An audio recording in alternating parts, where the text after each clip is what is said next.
ഈ 2026 ജോലിയില്ലാതെ വീട്ടിലിരിക്കുന്ന സ്ത്രീകളോട് സാധാരണ ആൾക്കാർ ചോദിക്കാറുണ്ട്, നിങ്ങൾ ഹൗസ് വൈഫാണോ എന്ന്. ആക്ച്വലി നിങ്ങളുടെ വീടിൻ്റെ, അതായത് ഹൗസിന് ഒരു വൈഫ് ആവശ്യമുണ്ടോ? ആക്ച്വലി നിങ്ങൾ ഹൗസ് വൈഫല്ല, നിങ്ങൾ ഹോം മേക്കറാണ്. You are making yourself a home for the family. അതായത് നിങ്ങൾ നിങ്ങളുടെ ഫാമിലിക്ക് വേണ്ടിയാണ് വർക്ക് ചെയ്യുന്നത്, അല്ലാതെ ഹൗസിൻ്റെ വൈഫായിട്ട് ഇരിക്കുകയല്ല ചെയ്യുന്നത്. യു ആർ വർക്കിംഗ്, നിങ്ങൾ വർക്ക് ചെയ്യുന്നുണ്ട് നിങ്ങളുടെ വീട്ടിലിരുന്ന് നിങ്ങളുടെ ഫാമിലിക്ക് വേണ്ടി.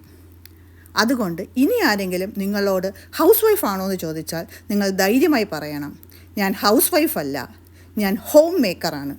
I work from my home and I work for my family.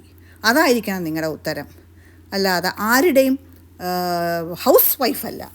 അത് എവിടെ നിന്ന് കിട്ടിയ വാക്കെന്ന് എനിക്കറിയില്ല. ഹൗസ് ഇസ് സംതിങ്, ഞാനും എൻ്റെ ഹസ്ബൻഡ് അല്ലെങ്കിൽ ഞങ്ങൾ ഫാമിലി ആയിട്ട് ഉണ്ടാക്കിയൊരു സാധനമാണ് ഹൗസ്. അതിനൊരു വൈഫ് ആവശ്യമില്ല. So you are A home maker.